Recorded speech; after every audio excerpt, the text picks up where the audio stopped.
तो फ्रेंड, आज के इस वीडियो में हम क्लास 10th मैथ ऊंचाई और दूरी चैप्टर पढ़ने वाले हैं। ऊंचाई और दूरी चैप्टर पढ़ने वाले जो कैसे सेना बुक प्रश्न संख्या हमारा 13 होगा। कह रहा कि टेलीफोन के खंभे की लंबाई उसकी छाया की लंबाई का 1/√3 गुना है। अर्थात खंभे की लंबाई मान लिया जाए L हो जाते हैं और उसकी छाया की लंबाई मान ली S हो जाते हैं।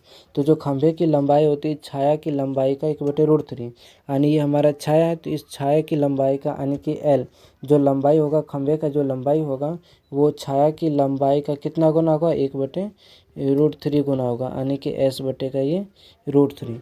इसलिए यहाँ पे लिखा हुआ है L बराबर क्या है, S बटे का √3।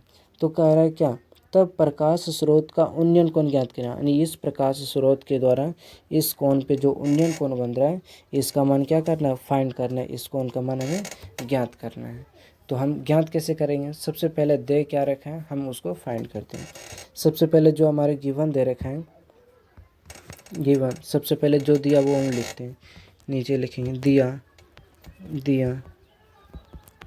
है क्या दिया है, इसमें लिख सकते हैं कि इसमें कोई वैल्यू मान लेते हैं। इसको A मान लेते हैं, इसको B मान लेते हैं और इसको हम क्या करते हैं, C मान लेते हैं।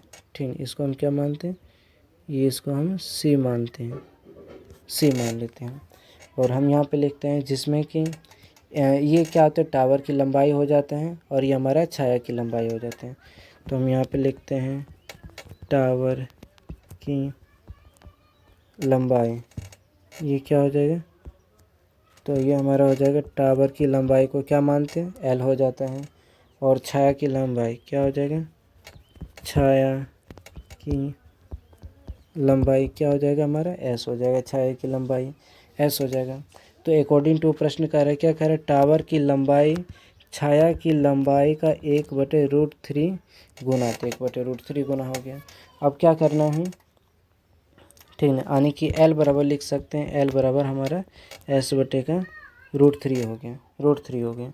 यदि हम √3 बराबर लिखें या हम √3 बराबर लिखे तो ये हमारा S बटे का L हो जाते हैं। S बटे का क्या हो जाते हैं, L हो जाता है। यानी कि हम यहाँ पे लिख सकते हैं S बटे का L बराबर हमारा हो जाएगा √3 बटे का नीचे 1, तो लिख ही सकते हैं, ये वैल्यू हो गया।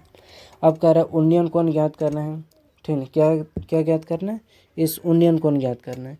तो इसकी लंबाई को ज्ञात करने के लिए हमारा क्या, ये लंबाई दे रखा है और ये छाया की लंबाई दे रखा है, क्योंकि दोनों का रिलेशन है। तो दोनों का रिलेशन है यानी कि टावर की लंबाई और छाया की लंबाई। तो छाया की लंबाई और टावर की लंबाई, ये दोनों की मदद से हमको फाइंड करना है इस एंगल का मान क्या होगा। तो इस कोण के सामने वाली भुजा ये क्या कहलाएगा, लंब कहलाएगा। तो हम इसको लिख सकते हैं, ये हमारा क्या है, ये P का मान है। ठीक है, अब ये एंगल क्या होगा, क्योंकि ये कोण के सामने वाली भुजा ये लंब हो गया, ये 90 डिग्री के सामने वाली भुजा ये हमारे क्या होते हैं, कर्ण हो जाते हैं। तो ये भुजा को क्या कहते हैं, ऐसे ही बोलेंगे ना, छाया की लंबाई, यानी कि हमारा आधार हो जाएगा।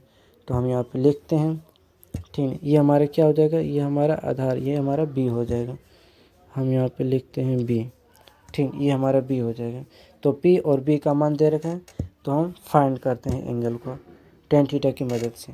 तो आप लेते हैं त्रिभुज ACB में, त्रिभुज ACB में लेते हैं, जिसमें कि tan B बराबर क्या होता है, P बटे का B होता है tan थीटा। P का मान कितने हैं, P का मान हमारा L है और B का मान क्या है, B हमारा छाया की लंबाई S होता है।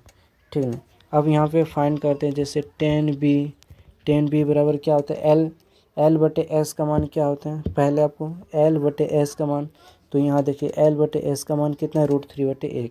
तो हम यहाँ पे लिख सकते हैं, क्या लिख सकते हैं, √3 बटे का 1, यानी कि ये वैल्यू कितना देगा, ये √3 देगा। तो आपको पता होना चाहिए कि जो √3 है वो कितने डिग्री है, tan 60 डिग्री का वैल्यू है। तो हम यहाँ पे लिख सकते हैं कि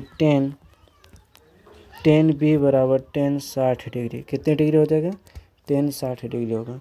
और tan बेस बराबर है, तो क्या होगा, एंगल आपस में बराबर होगा, यानी एंगल B का मान कितना हो जाएगा, ये 60 डिग्री हो जाएगा। यानी हमारा जो ये उन्नयन कोण हो जाएगा, उन्नयन कोण, ये जो हमारा उन्नयन कोण निकल के आएगा, ये कितने डिग्री हो जाएगा, ये 60 डिग्री होगा। आशा करते हैं आपको अच्छी तरह से प्रश्न समझ में आया होगा। तो ज़रूर वीडियो को लाइक कीजिए, शेयर कीजिए एंड सब्सक्राइब कीजिए।